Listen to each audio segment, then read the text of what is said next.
যদি লাগে ছেড়ে দেবে তো, একটা করে ওরকম ভাব করা থাকবে।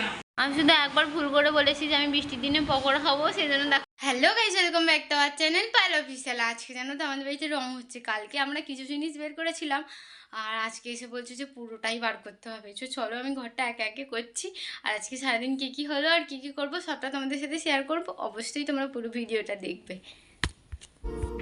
সবার প্রথমেই দেখো যা যা পুরো ঘরটায় তো মশারি ছিল, তারপরে যা কিছু ছিল সব কিছু সুন্দর করে পরিষ্কার করতে হবে। দেখো আমি এখানে বসে বসে ভাবছি কি করে করব। দেখো প্রথমেই বড় স্ট্যান্ডটা ভিডিও করছিলাম, একটুও ভালো হচ্ছিল না। তারপরে আবার এই স্ট্যান্ডটাকে সুন্দর করে গুছিয়ে গড়িয়ে গড়িয়ে চলে গেছি কোথায় ভাবো তাহলে। তারপরে দেখো একে একে সব কিছু নিয়ে বালিশ, তারপরে যা কাঁথা কম্বল ছিল, এখানে আমার রং কাকুরা কী বলছিল সেটাও শুনতে গেছিলাম। টুকটুক টুকটুক করে সব একটা একটা করে গুছিয়ে একদম একটা ফুটুলি করে ছাগিয়ে নিজে থেকে। জানো তো আমি খাট থেকে পড়ে গেছি, তখন ক্যামেরাটা অফ করেছিলাম জাস্ট একটা টাইটেল থাম্বনেলের জন্য ছবি তুলবো বলে। আর এখানে বসে বসে আমি বলছি ঘড়ি ঘোরা হয়ে যাচ্ছে আর আমার কিছু কাজ হচ্ছে না। তারপরে আবার যা কিছু জামা কাপড়গুলো আর কি সব জায়গায় পরে যাই, পড়তে যাই, যে মেহেন্দি শিখতে যাই বোনের আমার বাড়িতে পড়া, সেগুলো সব দেখো একটা করে সব কিছু একটা একটা করে এখানে পুটুলির মধ্যে মারছি। আর দেখছি যে আমি আজকে মেহেন্দি শিখতে যাব কি পরে যাব, সে একটা একটা করে সব কিছু গুছিয়ে রাখতে রাখতে দেখো কত জামা দেখেছি। আর এই জামাটা না কালারটা কী করে বেড়ে গেছে আমি নিজেও জানি না। তারপরে এত কথা বলতে বলতে হাঁপিয়ে যাচ্ছি আমি, যা গরম রেখেছে আজকে, ভয়েস দিতে গিয়ে তো আমার অবস্থাই খারাপ হয়ে যাচ্ছে। দেখো এখানে একটা টাপোলা হয়ে গেছে বাঁধা, আমি বাড়ি ছেড়ে চলে যাব এবার ভাবছি। দেখো এবার এইটাকে রাখতে গেছি সব কিছু রেখে, এবার দেখো বিছানাটাকে গুছোতে বলে ভাবছি। আর এখানে আমি রেখে কোথায় চলে গেছি আমি জানি না। তারপরে দেখো আমার মেকআপের জিনিসগুলো সব তুলেছি। দেখো ঘরটা এরকম ছিল। তারপরে তোমাদেরকে পুরো ভিডিওটা দেখিয়েছি কি না আমার সেটাও মনে নেই। মানে ঘরটা পুরো এরকম ছিল, জাস্ট এক কোট সাদা মেরেছে। আর আমার বোন এখানে স্কুল যাচ্ছে, ওর নাকি গলা ব্যথা, সেজন্য কিছু গিলতে পারছে না, সেজন্য নাকি ছাতু খেয়ে গেলে নাকি ও ভালো লাগবে, সেজন্য ছাতু খেয়ে স্কুল যায়। আর আমি সেই কখন উঠে এইমাত্র সবে ব্রাশ করার চান্স পেয়েছি।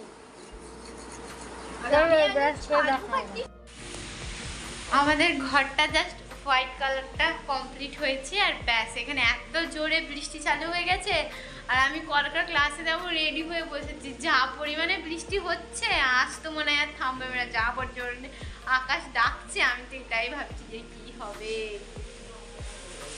চলো ভাত টাত খেয়ে রেডি হয়ে বসি। দেখেছো আকাশটা ডাকছে কিরকম, আর বৃষ্টিটাও হচ্ছে প্রচুর জোরে। দাঁড়াও দেখাই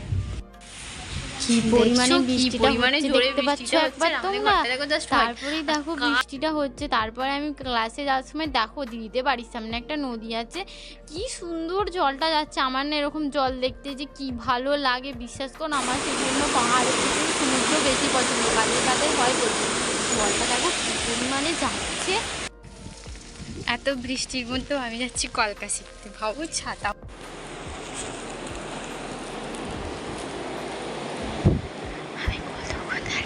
বুঝতেই পারেনি ও শ্রাবণী দিদি তোমার প্রেজেন্টেশন দেখাও। শ্রাবণী দিদি প্রেজেন্টেশন দেখাও। এইগুলো ইউটিউবে ছাড়বে নাকি? দেখো এটা হচ্ছে সুন্দরী শ্রাবণী দিদির সুন্দরী কাজ। আর এই দিদি তোমার কাজ দেখাও। আমার কাজ দেখাবো ভাই রে। দাঁড়াও, তোমার ফার্স্ট টাইম ফিলিংসটা কি হচ্ছে বলো আগে। যদি লাগে আমি ছেড়ে দেবো, এইটা এবার ভাবো যাদের হয় তারাই ছেড়ে দেবে। কিন্তু যদি লাগে আমি বলি ঠিক আছে ধরো, যদি লাগে ছেড়ে দেবে তো, একটা করে ওরকম ভাব করা থাকবে সামনে। খারাপ আছে ছেড়ে থাকলে করবে, একটু ঠিক হয়ে গেলে ছেড়ে দেব নাকি না করো ওইটা ওরকম ভাবে ধরে। এই যে কে আইব্রো করছে একটু দেখিয়ে দিই তাকে। এই যে আমাদের কুমকুম।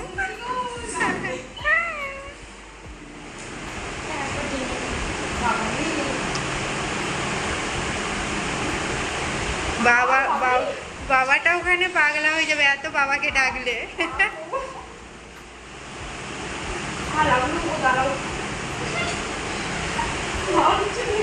লাগছে না, তুমি হাসছো, লাগলে তুমি হাসতে না।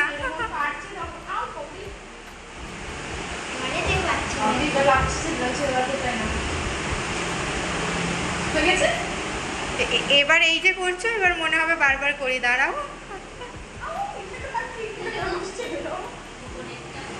বাহ ওইটাই তো হাইলাইট করলে, যেটা হাইলাইট করে ভালো লাগছে বেশি।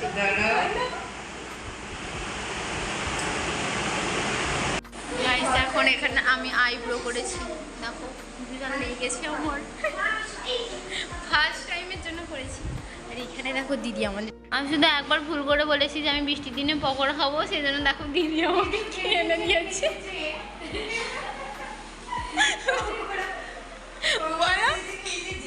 এই যে প্যাকেটে করে ভেজে দিয়ে দিচ্ছে। ও কুমকুম দিদি বলো ভালো খেতে, শ্রাবণী দিদি বলো ভালো খেতে। শ্রাবণ দিদিকে তো আমার ক্যামেরায় সবসময় সুন্দরী লাগে, সত্যি বলছি। না আমার ক্যামেরায় সুন্দর লাগে না না ওই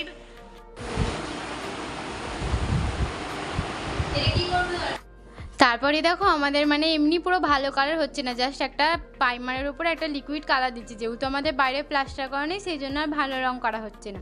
পুরো ঘরটার লুকটা দেখো এরকম ছিল, আর তারপরে ঘরটা সুন্দর করে রং করছিল। রংটা না ঠিকঠাক আমি ক্যামেরায় দেখাতে পারছিলাম না, সেই জন্য কত চেষ্টা করলাম হচ্ছিলই না। তারপরে পুরো ঘর ফর কমপ্লিট হয়ে যাবার পরে খাটটাকে সুন্দর করে মুছে নিচ্ছিলাম। আরে খাটটা অনেক দিন কিনেছি কিন্তু কোনো দিনও এখনও ঠিক করে পরিষ্কারই খাটটাকে করি না, জানো তো। তারপরে দেখো খাট পাট সব ঠিক করে এখানে টিভি গুছিয়ে, আর আমাদের জানো তো এখানে যে ঘরে একটা ছোট লাইট থাকে না, সেই লাইটটা খুলে গেছিলো, সেই কারণে লাইটটাকে ঠিক করে আমি আর মা অনেকক্ষণ ধরে চেষ্টা করছিলাম লাগানোর জন্য, কিন্তু সেরকমভাবে লাগাতে পারিনি। তারপরে পরের দিন যখন জানালা কপাটগুলো রং হচ্ছিলো, বোন এখানে পাকামি করে আবার দেখো ঠাকুর রাখার তাকটা যে আছে সেটাকে রং করতে বসেছে। তাহলে তুমি ভাবো কি বলবে, এই দেখো রং করেছে। আর এখানে আমাদের জানলার রংটা কেমন হয়েছে আর ঘরের রংটা কেমন হয়েছে অবশ্যই কমেন্ট করে জানাবে। দেখো কপারটা কি সুন্দর লাগছে। আর এখানে আমি দেখো মানে গেঞ্জির ওপরেই নাইটিটা পরে নিয়েছিলাম, কারণ নাইটিটা রং লেগে আছে। তো এখানে আমি মিস্ত্রি কাকুদের সাথে কিছু কথা বলছিলাম, সেটাই দেখো বোন কি বিশ্রীভাবে ভিডিওটা করেছে আমার ঠিকঠাকভাবে কেমন। তারপরে একটু হাতে রং লাগিয়ে ও এখানে এটাই দাবি করছিল যে পুরো ঘরের রংটা নাকি ও পুরো একা করেছে। আর তোমাদের অবশ্যই তোমরা সবাই জানাবে যে ভিডিও কেমন লাগলো, আর ভিডিওয় কি ভুল ত্রুটি আছে অবশ্যই কমেন্ট করে জানাবে। তোমাদের সবাইকে অনেক অনেক ধন্যবাদ। আমার ভিডিও